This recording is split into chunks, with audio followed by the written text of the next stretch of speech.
Viral sebuah lukisan yang hanya bisa terlihat indah terkena efek negatif. Lukisan itu terungkap dalam video akun TikTok @andre.andika.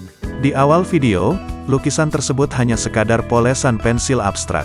Tak lama kemudian, gambar tersebut berubah menjadi lukisan indah karena diberi efek sinar negatif.